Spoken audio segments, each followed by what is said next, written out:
Subscribe करें और bell दबाएं ताकि कोई खबर रह न जाए।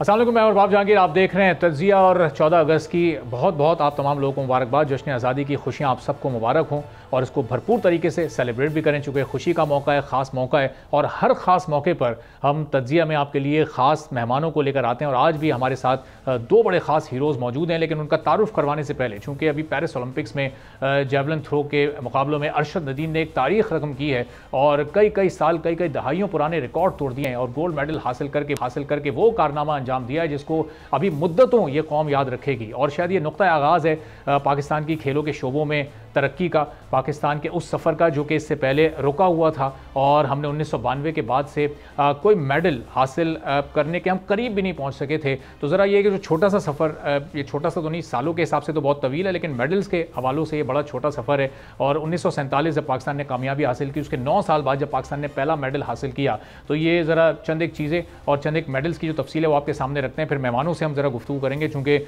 इस तमाम सफ़र में वो भी मुख्तलिफ मौक़ों पर पाकिस्तान की नुमाइंदगी करते रहे। तो ये सिलसिला शुरू होता है फील्ड हॉकी के इवेंट से, जब सिल्वर मेडल पाकिस्तान ने जीता मेलबर्न ओलंपिक्स में 1956 में, और ये वो पहला मेडल था जो कि पाकिस्तान ने ओलंपिक्स के मुकाबलों में हासिल किया। फिर 1960 जोगला ओलंपिक्स था, वो बड़ा ही अहम तरीन था पाकिस्तान के लिए, चूँकि पाकिस्तान ने उसमें 2 मेडल जीते और न सिर्फ फील्ड हॉकी में, यानी एक जो टीम स्पोर्ट होता है उसमें गोल्ड मेडल हासिल किया, बल्कि मेंस रेसलिंग जो कि एक इंडिविजुअल स्पोर्ट होता है और उसमें मेडल हासिल करना बहुत बड़ी बात होती है, उसमें भी ब्रॉन्ज मेडल पाकिस्तान ने हासिल किया। फिर 1964, यानी कोई ओलंपिक पाकिस्तान मिस नहीं कर रहा, मेडल जीतता जा रहा है। अभी पाकिस्तान के इब्तिदाई दिन है, आप ये देखें 1964 में फील्ड हॉकी में पाकिस्तान ने एक बार फिर सिल्वर मेडल जीता, टोक्यो ओलंपिक्स में अपनी कामयाबी का झंडा वहाँ पर गाड़ा, वहाँ पर पाकिस्तान के सब्ज़ हिलाली परचम को बुलंद किया। फिर 1968 का ओलंपिक्स आया, आप देखें कोई इसमें दरमियान में गैप नहीं आ रहा, हर ओलंपिक में पाकिस्तान कम से कम एक मेडल ज़रूर जीत रहा है। यहाँ भी पाकिस्तान ने फील्ड हॉकी में गोल्ड मेडल हासिल किया और पाकिस्तान की हॉकी का समझें कि ये उरूज का दौर था, जिस वक्त हॉकी के मैदान में पाकिस्तान का पूरी दुनिया में कोई मुकाबला नहीं था। फिर अगला ओलंपिक आता है 1972 में, पाकिस्तान वहाँ पर सिल्वर मेडल हॉकी में एक बार फिर हासिल करता है। कंटिन्यूटी के साथ हम चलते हैं, फिर आगे फील्ड हॉकी में ब्रॉन्ज मेडल पाकिस्तान हासिल करता है 1976 में, और उसके बाद 1984, फिर ये दरमियान में 1980 के ओलंपिक्स में पाकिस्तान कोई मेडल हासिल नहीं कर सका।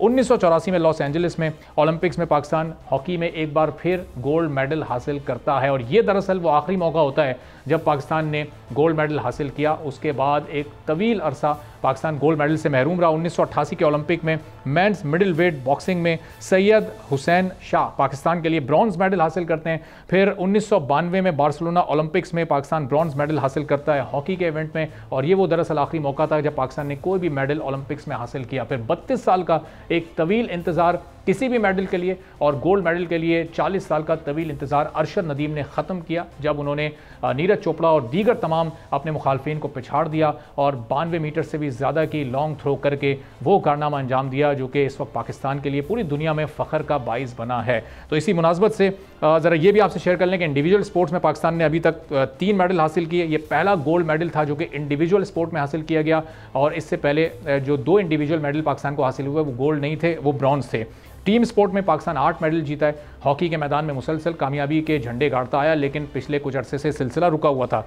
मजमूई तौर पर पाकिस्तान ने 4 गोल्ड, 3 सिल्वर और 4 ब्रॉन्ज मेडल अब तक ओलंपिक्स की तारीख में हासिल किए हैं। ज़ाहिर ये तादाद बहुत कम है, चूँकि इससे ज़्यादा मेडल्स तो कोई मुल्क सिर्फ एक ओलंपिक्स में ही हासिल कर लेता है। तो अब 2 जो बड़े मोअज़्ज़ज़ मेहमान हैं, हमारे बहुत अहम तरीन लोग हैं जो कि ओलंपियंस हैं, पहले पाकिस्तान की नुमाइंदगी आलमी सतह पर कर चुके हैं। मोहम्मद साजिद साहब 2004 में एथलेटिक्स एथेंस में वो मौजूद थे और उन्होंने एथलेटिक्स के मुकाबलों में हिस्सा लिया। और फिर सलीम नाजिम साहब जो कि हॉकी के मुकाबलों में पाकिस्तान की नुमाइंदगी करते रहे, ओलंपियन है ये भी। बहुत शुक्रिया दोनों मोअज़्ज़ज़ मेहमानों का। तो साजिद साहब 2004 में एथलेटिक्स में आप एथेंस पहुँचे, ये बताइएगा कि एक ओलंपियन के लिए ओलंपियन बनना कितना बड़ा एजाज़ होता है, इससे पहले की जो मुश्किलात होती हैं वो कितनी कठिन होती हैं, कौन कौन से मरहले आप लोगों को अबूर करने पड़ते हैं, पार करने पड़ते हैं, कितनी सपोर्ट गवर्नमेंट की होती है, और फिर आप जाकर एक इवेंट में नुमाइंदगी करते हैं। हार और जीत से तो कतई नज़र ओलंपियन होना ही अपने अंदर एक बहुत बड़ा एजाज़ की बात है ना। बिस्मिल्लाहिर्रहमानिर्रहीम। सबसे पहले तो मैं बोल न्यूज़ का और आप सबका शुक्रिया अदा करूँगा कि जिन्होंने एक ओलंपियंस को इधर हमारा किया और लोगों को वृद्धि की तरफ। तो सर ओलंपियन होना एक बहुत बड़े एजाज की बात है और पूरी दुनिया में से हजारों की तादाद में, लाखों में भी नहीं है, हजारों में ओलंपियंस हैं और ओलंपियंस बनने के लिए बहुत जो सफर जो है वो बड़ा कठिन है। इसके लिए बहुत ज्यादा मेहनत करनी पड़ती है, बहुत ज्यादा हार्ड ट्रेनिंग, उसके बाद परफॉर्मेंस, हर चीज, क्योंकि दुनिया में 268 ममालिक हैं, इनमें से हर मुल्क ने अपना बेस्ट जो है वो अपना भेजना होता है। तो इसी लिहाज से हर गेम में से जो उसका प्रॉपर बेस्ट प्लेयर होता है ना, तो वो ओलंपियंस में शिरकत करता है। और मेरी खुशकिस्मती ये है कि मैंने 2004 में पाकिस्तान का बेस्ट परफॉर्म किया। मैंने 46 समथिंग की रेस भागी और अल्हम्दुलिल्लाह अल्लाह के फजल से मेरी एथलेटिक्स 400 मीटर में सर मैंने पार्टिसिपेट किया ओलंपिक्स में और उधर जाके मैंने मेरी टोटल पोजीशन जो बनी थी, मैंने हीट में 5th हुआ था और ओवरऑल 67 में से मेरा 37 नंबर आया था। ठीक है, तो अब ये साहिद साहब ये भी बताइएगा कि ये जो वहाँ तो आप पहुँच गए, आपने एक रेस में 5वीं पोजीशन भी हासिल की, ओवरऑल भी आपका 37वां बड़ा इत्मीनान बख्श कारकर्दगी थी, लेकिन जो पाकिस्तान में सहूलियात हैं, जो फैसिलिटीज़ हैं, जो सपोर्ट है, उस हवाले से मैं बात कर रहा हूँ, तो ये कितनी सपोर्ट आप लोगों को गवर्नमेंट के एंड से होती है? ओलंपियंस को हम वो उस तरह से क्रिकेटर्स या हॉकी प्लेयर्स की तरह वो फेम, तो खैर हॉकी प्लेयर्स को भी वो फेम नहीं मिलता, उस तरफ भी कोई ज़्यादा खास तवज्जो नहीं है, तो वो वाली चीज़ एक मिसिंग है। आप लोग इसको महसूस करते हैं, गवर्नमेंट की सपोर्ट उस तरह से? अब ज़ाहिर है कि अब बहुत ज़्यादा अरशद नदीम के बाद ये एक सिलसिला तब्दील हुआ है, लेकिन इससे पहले कि अगर पिछले 30 सालों में हम बात करें तो क्या सूरत हाल रही है? सर ऑब्वियसली इसमें कोई शक नहीं है कि जो स्पोर्ट मिलनी चाहिए वो नहीं होती, लेकिन उसके बावजूद भी पाकिस्तान पर स्पोर्ट के कैंप्स लगते थे। ठीक हो गया, तो जब ओलंपिक्स की सिलेक्शन होती थी तो उसमें पाकिस्तान स्पोर्ट फेडरेशन PO ये सारी इन्वॉल्व होती थी।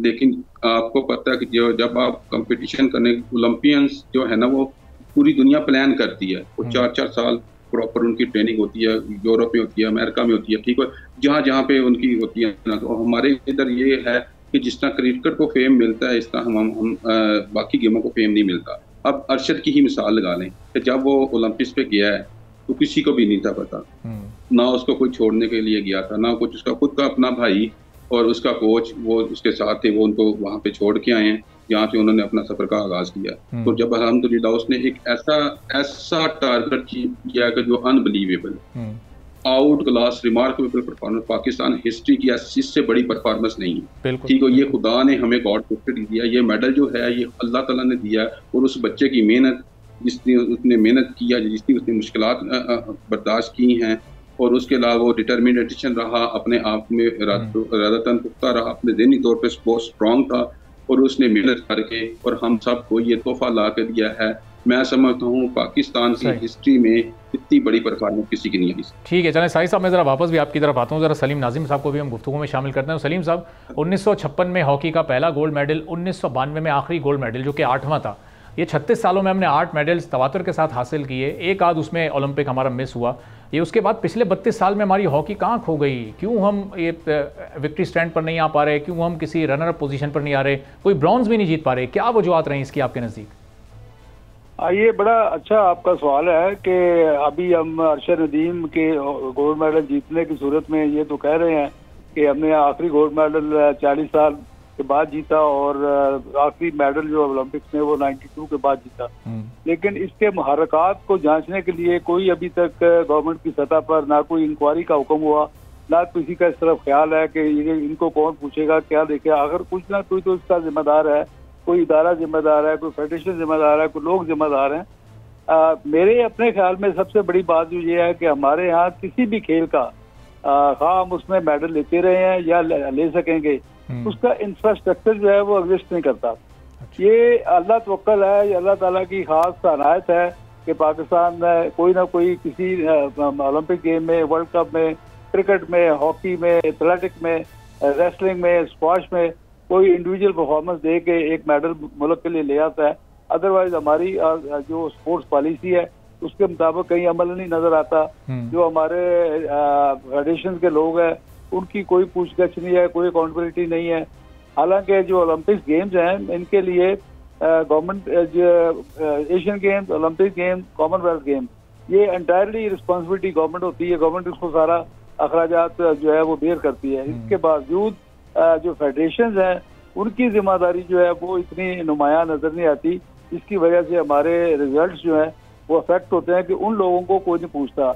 अब जैसे आपने सवाल किया कि 25 साल तक जो है नहीं हम कोई मेडल जीत सके, और देखें कहाँ हम ये क्लेम करते थे कि पाकिस्तान वाहिद मुल्क है जो 3 दफा ओलंपिक चैंपियन रहा। आज वही मुल्क जो है वो 3 दफा ओलंपिक के लिए क्वालिफाई नहीं कर सका। ये हमारे लिए कितनी शर्म की बात है।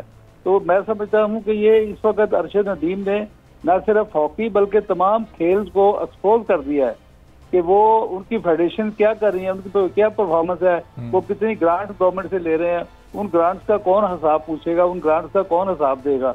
हिसाब इसी सूरत में आ सकता है जैसे अरशद नदीम ने जो है वो परफॉर्म किया है। अरशद नदीम को पाकिस्तान स्पोर्ट्स बोर्ड ने काफी जो है वो सपोर्ट किया है, कैश इनामात भी दिए हैं, और इससे पहले भी जो है वो उसको सपोर्ट करते रहे हैं। एकदम से इतनी परफॉर्मेंस नहीं आती, इसका तसलसल होता है। तो लेकिन लोग हमारे यहाँ कुछ ना कुछ बातें ऐसी बनाते हैं। हालांकि मैं समझता हूँ कि जब विक्ट्री होती है उसमें ऐसी कोई बात नहीं करनी चाहिए जिससे कंट्री का जो इमेज है वो डैमेज। बिल्कुल सलीम साहब सही कह रहे हैं, लेकिन ये अरशद नदीम ने तो एक इंडिविजुअल स्पोर्ट में परफॉर्म किया। हॉकी एक टीम स्पोर्ट है और पाकिस्तान में क्रिकेट के बाद हॉकी को एक दूसरी प्रायोरिटी, हमेशा सेकंड मोस्ट प्रायोरिटी हासिल रही है। और एक वक्त में फतुहात का रिकॉर्ड हॉकी में क्रिकेट से तो बहुत आगे था। हम जब 92 में पहली बार क्रिकेट में वर्ल्ड चैंपियन बने उस वक्त तक तो हॉकी टीम हमारे लिए 8 मेडल्स लेकर आ चुकी थी। तो ये उसके बाद जो एक ये ज़ुबूहाली, ये डिक्लाइन जो आया है, ये टीम स्पोर्ट पर क्यों तवज्जो ख़त्म हो गई, जबकि फेडरेशन भी प्रॉपर मौजूद है, हुकूमत भी ज़ाहिर है हर दौर में हमने देखा कि गुफ्तगू या बातचीत या उस हद तक तो कौमी खेल की हद तक तो हॉकी को कंसीडर किया जाता है। ये हम इतना डिक्लाइन की तरफ क्यों जाते रहे? बिल्कुल आप सही फरमा रहे हैं, बिल्कुल सही कह रहे हैं आप। गवर्नमेंट ने हर स्टेज पे अपने महदूद वसाइल के मुताबिक पूरा सपोर्ट किया है। लेकिन मैं ये कहना चाहूँगा कि देखें हॉकी में जिस वक्त एयर मार्शल नूर खान जैसे, ब्रिगेडियर मंजूर हुसैन आतम मरहूम जैसे, कर्नल मुदस्सर जैसे, डॉक्टर गुलाम रसूल चौधरी जैसे लोग मौजूद थे, honest, dedicated, devoted, hard worker, तो उस वक्त तक हमारी हॉकी का गोल्डन एरा था।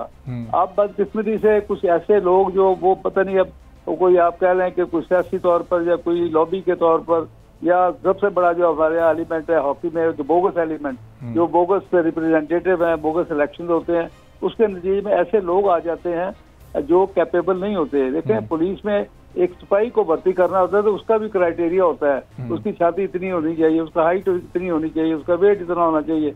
हमारे यहाँ जो ऑफिस बेरर बनते हैं उनका कोई क्राइटेरिया नहीं है, जिसका जोर चलता है, जो अपने जाली वाली लोग जो है वो लेके आता है वो बन जाता है। तो इसलिए मैं ये ज़ाती तौर पर समझता हूँ कि ये जो हमारा खासकर हॉकी का डिक्लाइन है ये अदम तवज्जो की वजह से और right man for the right job ना होने की वजह से। सही। और सलीम साहब इसी से जुड़ा अब ये भी सवाल कि माजी में हम जिस तरह बड़े बड़े स्टार सलीमुल्लाह, कलीमुल्लाह और शहबाज सीनियर की सूरत में पैदा किए करते थे, और भी कई ऐसे नाम हैं जिनको मुख्तलिफ अलकाबात से भी फिर नवाजा जाता था उनकी परफॉर्मेंस की बुनियाद पे। अपने आखिरी हॉकी में स्टार शायद वो भी उस लेवल का नहीं, लेकिन सुहेल अशरफ की सूरत में कोई आज से 15-20 साल पहले जिनका करियर ख़त्म हुआ, उसके बाद तो हम कोई एक स्टार ऐसा नहीं बना सके जिसको मुल्की सतह पर भी कोई पजीराई मिली हो या जिसका नाम लोगों को पता हो। आम लोगों को पता ही नहीं है कि हॉकी टीम में कौन लोग खेलते हैं, इवन हॉकी टीम के कप्तान का नाम भी लोगों को मालूम नहीं होता। अच्छे कह रहे हैं आप। उसमें मैं फिर यही कहूँगा कि जो मिस प्लानिंग है हमारी वो हमारे आड़े आती है। हॉकी इस वक्त इतनी एडवांस हो चुकी है, मॉडर्न हो चुकी है कि डे टू डे इसमें चेंजेस आती हैं। उनको मीट करने के लिए उसका वाहद हल ये है कि हमारी टीम जो है ज़्यादा से ज़्यादा उसको एक्सपोजर मिले, उसको मैचेस मिले और वो बाहर जाए खेले। अभी जब हम अपनी कैप्स उठा के देखते हैं अपने प्लेयर की, हमारा प्लेयर जो है वो 12 मैच खेल रहा है, उसके मुकाबले में जो यूरोपियन प्लेयर है वो 150 मैच खेला हुआ, तो वो कैसे मुकाबला करेगा। इसी तरह जब कंपटीशन ज्यादा मिलेगा तो फिर स्टार पैदा होते हैं, जब कंपटीशन नहीं मिलेगा तो स्टार कहाँ से पैदा होंगे। सही। चलिए सलीम साहब मैं वापस आपकी तरफ आता हूँ। साजिद साहब ये चूंकि आप भी एक इंडिविजुअल स्पोर्ट खेलते हैं, अरशद नदीम ने भी एक इंडिविजुअल स्पोर्ट में गोल्ड हासिल किया, इंडिविजुअल स्पोर्ट टीम स्पोर्ट के मुकाबले में कितना मुख्तलिफ है? प्रैक्टिस या जो ट्रेनिंग आप लोग की होती है वो कितनी सख्त होती है? और एक गोल्ड जीतने के लिए एक सोच कहाँ से शुरू होती है? यानी अभी ओलंपिक्स खत्म हुए, अरशद नदीम को अब अगले गोल्ड के लिए अभी से तैयारी करनी है या कोई 6-8 माह पहले भी वो शुरू करेंगे दोबारा, या दीगर इंडिविजुअल्स तो वो कवर हो जाएगी चीज़? सर जो इंडिविजुअल स्पोर्ट्स है ना ये डे बाई डे का नाम है। अच्छा। और एथलेटिक्स में जो है ट्रेनिंग बहुत काउंट करती है। ये एक दिन अगर अरशद नदीम इस स्टेज पर पहुंचा है या उसने गोल्ड मेडल लिया, इसके पीछे उसका बहुत ज़्यादा हार्ड वर्क है। इसके लिए उन्होंने प्लानिंग पिछले तकरीबन जब से वो 2018 से ये प्लान कर रहे हैं कि हमने ओलंपिक्स में जीतना है। अनफॉर्चुनेटली जो 2022 में ओलंपिक्स हुई थी जापान में, उधर भी टारगेट था, उधर भी माशाल्लाह अल्हम्दुलिल्लाह इसकी जो पोजीशन थी वो बड़ी अच्छी थी। लेकिन ड्यू टू, और इसमें प्रॉब्लम इंडिविजुअल स्पोर्ट्स में सर प्रॉब्लम ये होती है कि ये खुदा न खास्ता अगर आपको थोड़ी बहुत भी इंजरी होगी है ना, तो ठीक होगा, तो आप परफॉर्म नहीं कर सकते। जैसा कि एशियन गेम में आपने देखा कि अर्शद भाई वहाँ पे गए थे, लेकिन उन्हें कंपटीशन से 4 दिन पहले ट्रेनिंग करते हुए वो थ्रो कर रहे थे, तो उनको इधर नी में पेन हुई है, तो वो उनका कंपटीशन ज़ाया हो गया। टीम वर्क में ये होता है कि आपको थोड़ी बहुत इंजरी हो जाती है तो आप उसको कवर कर सकते हैं टीम के साथ, उसका ना जो है डिवाइड हो जाता है उसका बर्डन। लेकिन इंडिविजुअल में आपको कोई चांस, ये इतनी डिफिकल्ट गेम है, इसके लिए अपने आप का ख्याल रखना, फिटनेस का ख्याल रखना। थोड़ा सा मैं यहाँ पे अरशद नदीम के बारे में बताता रहूँगा कि ये जब बच्चा आया 2015 में वापडा में, ठीक है, इससे पहले इसकी 2012 से इसकी ओपनिंग थोड़ी बहुत स्पोर्ट्स कर रहा था, तो खुशकिस्मती से जिस मीटिंग में इसके बारे में डिस्कशन हुई उस मीटिंग का हिस्सा मैं भी था। अच्छा। और जब इसने वापडा के लिए थ्रो किया, उस वक्त इसकी थ्रो हुई थी 54 और क्वालिफिकेशन स्टैंडर्ड था उसको 58 का।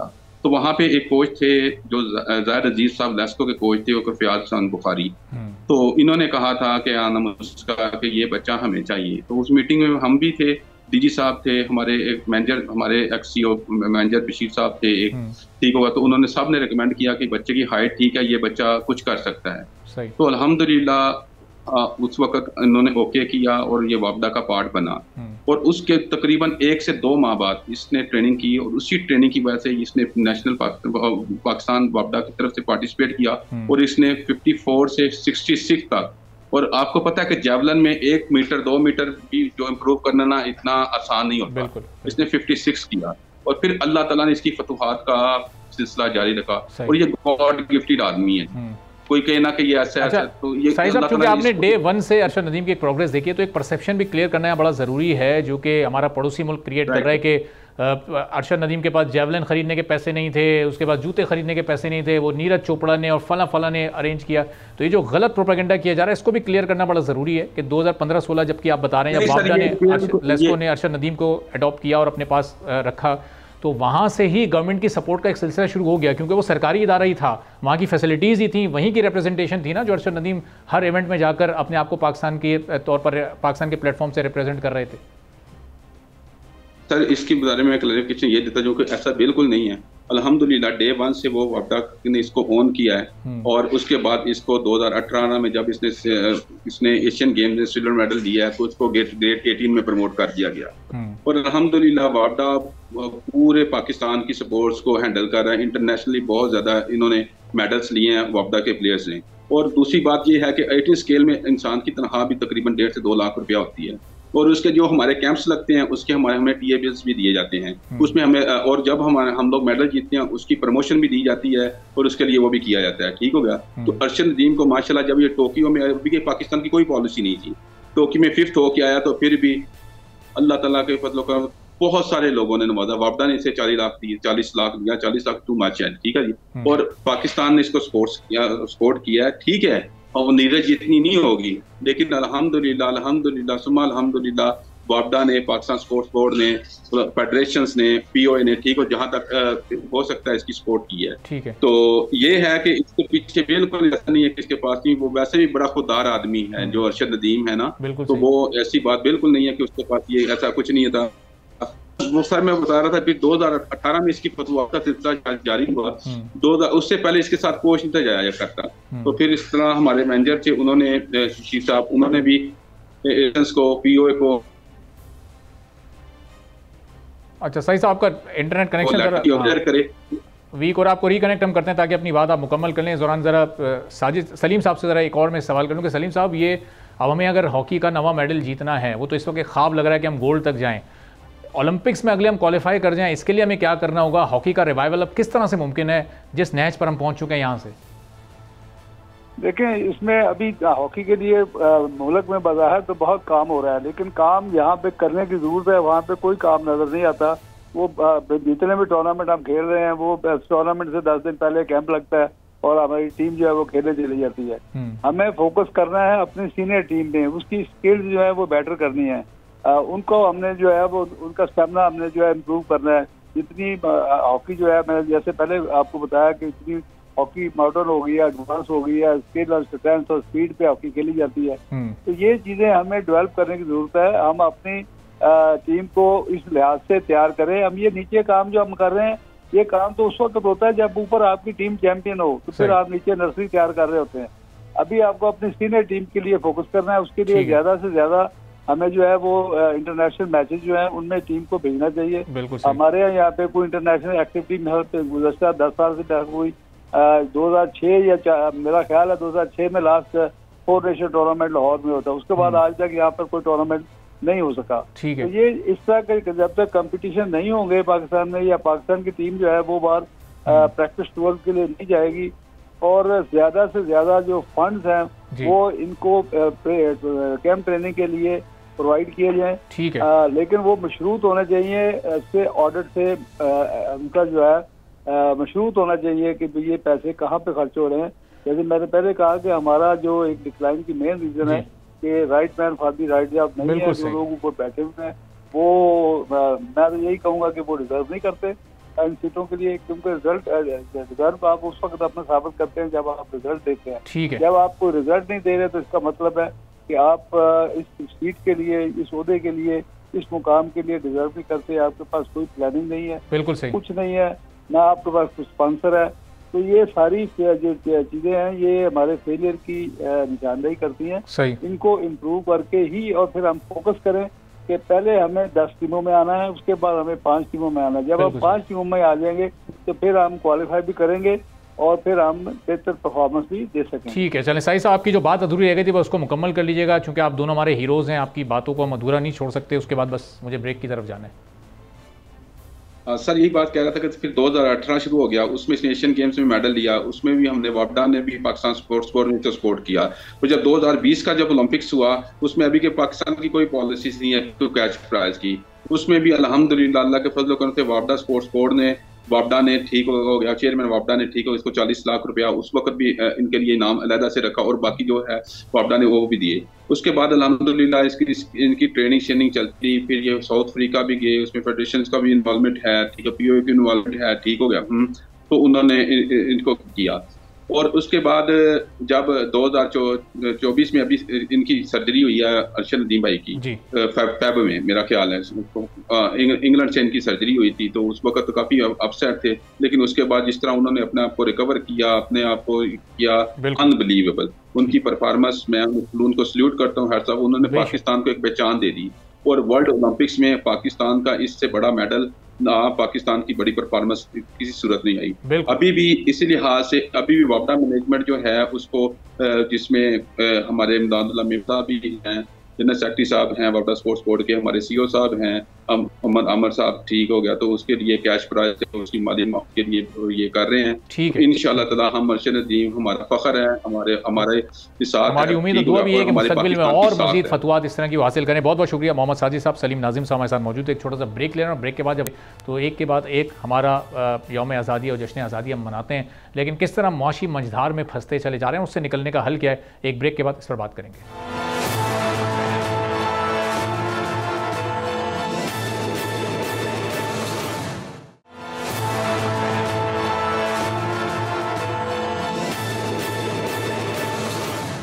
एक बार फिर प्रोग्राम में आपको खुशामदीद कहेंगे। 77वां यौम आज़ादी हम मना रहे हैं और हर यौम आज़ादी हम मज़ीद मुआशी मुश्किलात के साथ मनाते हैं।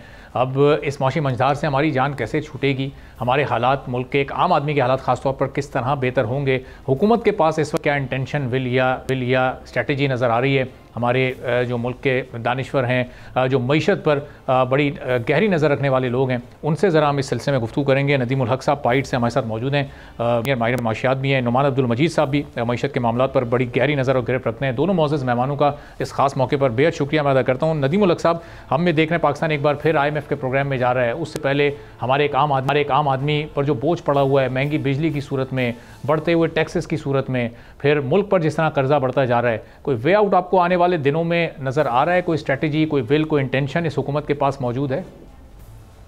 देखिए, 24वां प्रोग्राम है 77 साल में, तो उसका मतलब है IMF के चुगल से कभी नहीं निकले, हम हमेशा IMF रहे।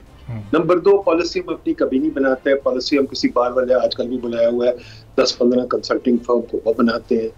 बाकी ये कि हमारे लोगों को, जो एक हमारे पॉलिटिशियंस को या हमारे लीडरान को पड़ गया है कि आम आदमी के लिए, देखिए आम आदमी के लिए कुछ करने की जरूरत। ये आप मीडिया वाले भी दो चीजें बंद कर दें कि आम आदमी के लिए काम करें। आम आदमी के लिए ना हुकूमत कुछ कर सकती है, ना ये करना चाहते हैं। अच्छा। नंबर 2, ये बात कि जी रिलीफ दे दें, कोई हुकूमत रिलीफ नहीं देती। हुकूमत का काम है अपनी पावर इस्तेमाल करना और पैसे खींचना। आम आदमी रिलीफ अपने आप ही लेता है अपने कारोबार करके, जैसे माइग्रेशन से। अब जो सबसे बड़ी मुसीबत आ रही है, जो आपने देखा है, जो सोशल मीडिया को बंद कर रहे हैं, अब फ्रीलांसर भी खत्म हो गए हैं, अब आम आदमी को नॉलेज भी लेना बंद हो गई है, तो अब अंदर ही बैठ के बाहर जाना भी मुश्किल हो गया क्योंकि सबने हमारे कपड़े लगा दिए हैं। तो अब तो और मुश्किल आने वाली है, आसानी होने वाला काम।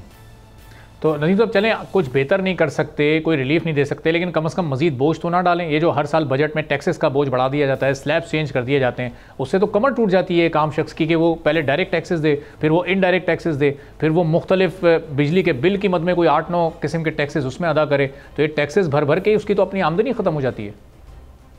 देखिए जी, हिस्ट्री ऑफ टैक्सेशन और हिस्ट्री ऑफ गवर्नमेंट अगर आप देखें तो आपके सामने इजिप्शियन पिरामिड्स आपको नजर आते हैं। बादशाह टैक्स लगाता था अपनी कब्र आकबत बनाने की। ताजमहल भी आपको पता है बादशाह टैक्स लगा रहा था अपनी बीवी को बरी करने के लिए। क्रूसेड्स भी आपके सामने, वर्ल्ड वॉर भी आपके सामने। जो गवर्नमेंट्स हैं वो हमेशा खींचती हैं पैसे।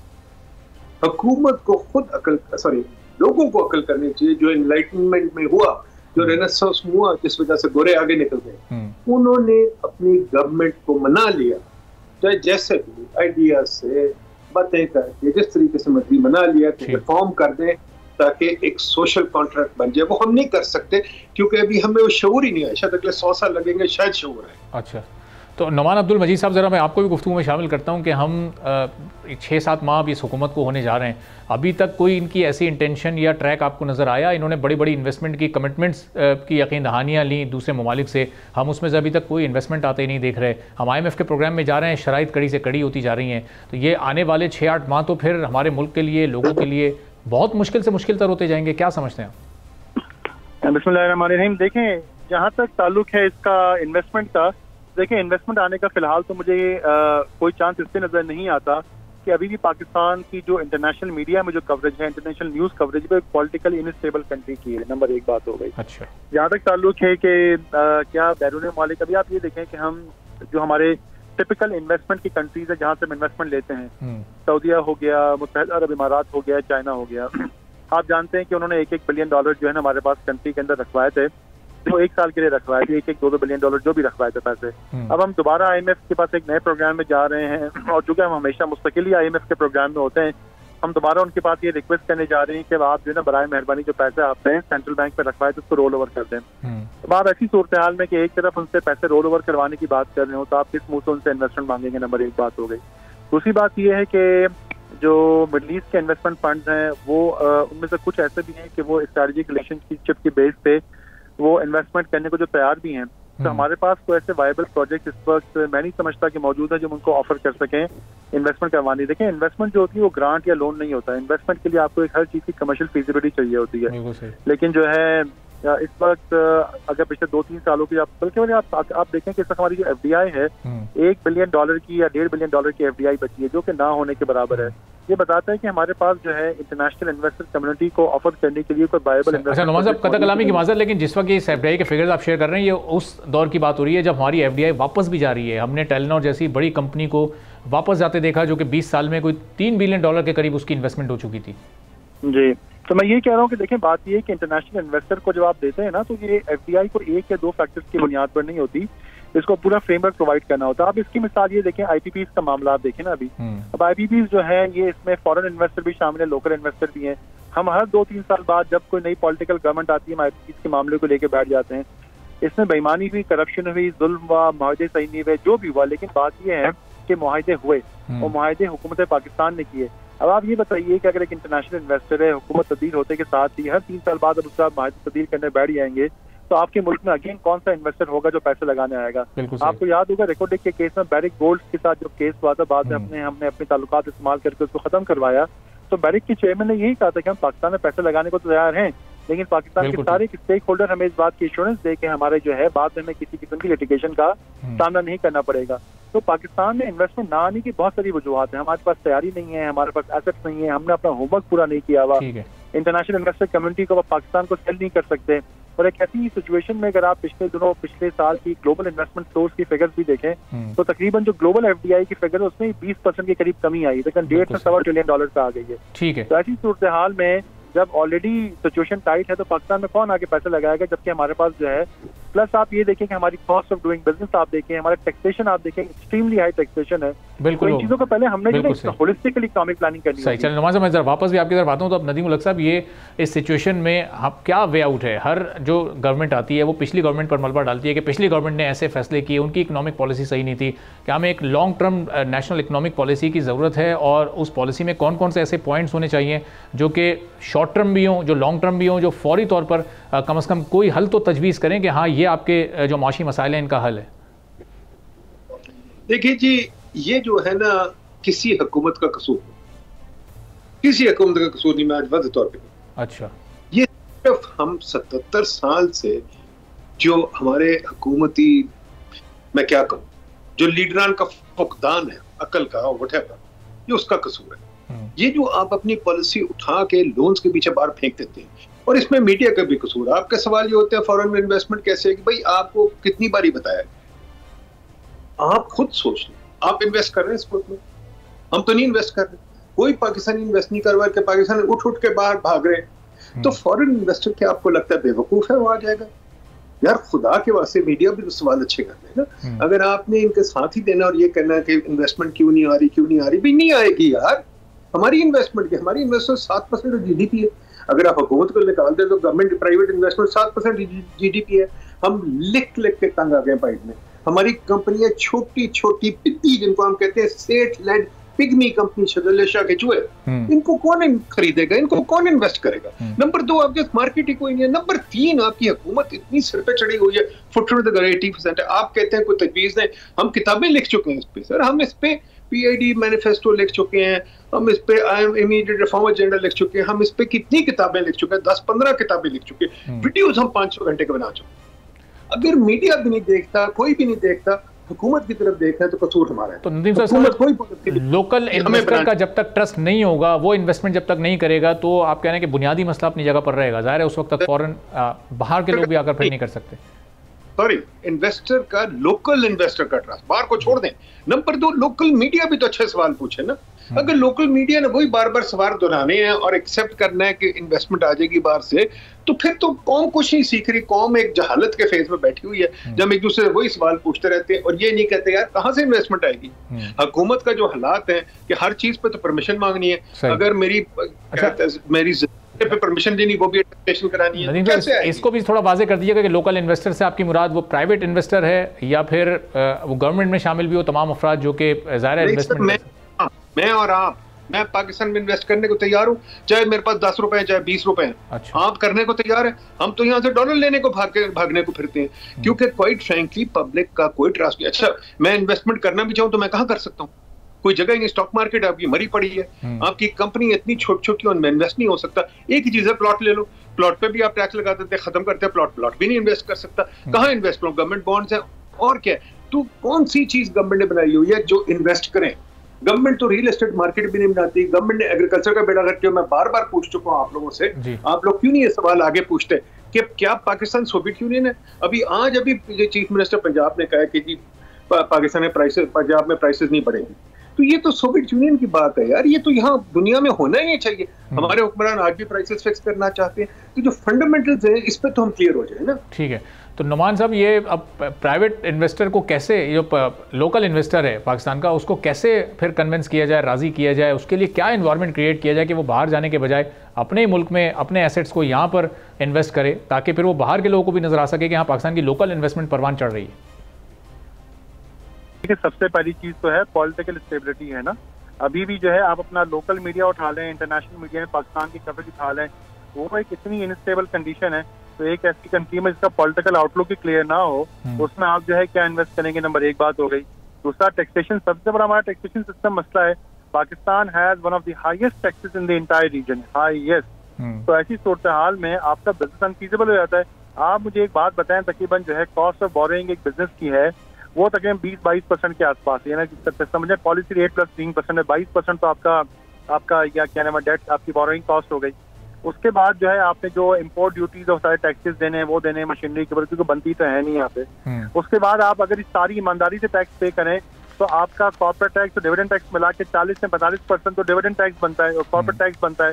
तो भाई ऐसी सूरत हाल में इतनी मेहनत, इतनी खज्जल कॉस्ट, कौन सा ऐसा बिजनेस है जो 22% बोरोइंग कॉस्ट देने के बाद भी आपको इतना रिटर्न देगा कि आप 40-45% उस पर जो है कॉर्पोरेट टैक्स भी दे सकें। और इनकेस अगर आपके बड़ा ग्रुप है पाकिस्तान का और आप होल्डिंग कंपनी या ग्रुप स्ट्रक्चर के अंदर है तो आपका जो मल्टीपल नदीम साहब, मैं आ रहा हूं आपकी तरफ, आप कुछ कहना चाह रहे हैं, मैं आ रहा हूं आपकी तरफ। जी नोमान साहब कंप्लीट कर लीजिएगा। तो 60 to 70% आपका जो है टैक्स बन जाता है उसके अंदर, गुड टैक्सेशन। तो भाई जब तक आपका टैक्सेशन का सिस्टम ठीक नहीं होगा, टैक्सेशन अगर आप जो है पॉलिटिक्स को भी छोड़ दें, सब कुछ छोड़ दें, अगर आप अपने टैक्सेशन के सिस्टम को ठीक कर लें, ठीक है ना जी, और ये जो आए दिन हमारा आजकल ये इंटरनेट बंद होता है, इस किस्म की चीजें ना करें, क्योंकि हमारा देखें एक सेवियर जो है वो आईटी एक्सपोर्ट है, उस पर भी 1 सेकंड में आ जाते हैं। लेकिन अगर आप अपना टैक्सेशन का सिस्टम ठीक कर लें तो मैं ये समझता हूँ कि और आपके बोरोइंग कॉस्ट जो है, जो आपका पॉलिसी रेट है वो तकरीबन 10% तक आप लेके आ जाए, क्योंकि देखें इस पर 11% पर आपका इन्फ्लेशन है, देयर इज नो रीजन को उसको 19% पे रखा जाए। तो आपका जो है बेसिकली 2 मेजर्स अगर आप ले लें तो मुझे उम्मीद की कर सकता हूँ कि थोड़ा बहुत इन्वेस्टर्स के अंदर कॉन्फिडेंस आएगा और शायद वो पैसे लगाना शुरू हो जाए। ठीक है, सही है। ठीक है नदीम साहब, बस आखिर में अब आपके कोई सजेशन गवर्नमेंट के लिए, जो एक आम आदमी के लिए या मीडिया के लिए जो आपने सजेशन दिए वो बड़े काबिल एहतराम है और उस पर हम ज़ाहिर को अमल करने की कोशिश भी करेंगे, लेकिन हुकूमत को क्या सजेस्ट करेंगे आप, अगर ब्रीफली बता सकें? देखिए, मैंने कहा ना, हमने बहुत किताबें इस पे लिखी हुई, बहुत टीवी प्रोग्राम किए, बहुत कुछ। मैं बार बार लोगों को कहता हूँ भाई टीवी बुलाने से पहले थोड़ा सा रिसर्च कर लें। देखिए बहुत सारी चीज, ये जो इंटरेस्ट रेट लोअर कर दें ये कोई सोल्यूशन नहीं। मैं तो कहता हूँ इंटरेस्ट रेट बिल्कुल ना लो। अच्छा, ये जो सेठ लोग हैं ये स्टॉक मार्केट में क्यों नहीं डालते अपनी इक्विटी? ये अपने हाथों में कंपनी रखना चाहते हैं, प्राइस कंट्रोल भी चाहते हैं, सब्सिडी भी चाहते हैं। हमारी आदत खराब हुई है, हमारी आदत ठीक करनी है, हुकूमत से लेके नीचे वाले बंदे तक। हमने पब्लिक सेक्टर वर्कर्स पे बात की, आपने इतने पब्लिक सेक्टर वर्कर्स क्यों रखते? चलिए, बड़े मुनासिब आपकी तजवीज़ है नदीम साहब, और आने वाले दिनों में हम इनको मजीद भी हाईलाइट करते रहेंगे, आपको मजीद जहमत देते रहेंगे। बहुत बहुत शुक्रिया नदीम उल हक साहब, नोमान अब्दुल मजीद साहब हमारे साथ मौजूद। नाज़रीन, आज के प्रोग्राम से इजाज़त दीजिए, अल्लाह हाफ़िज़।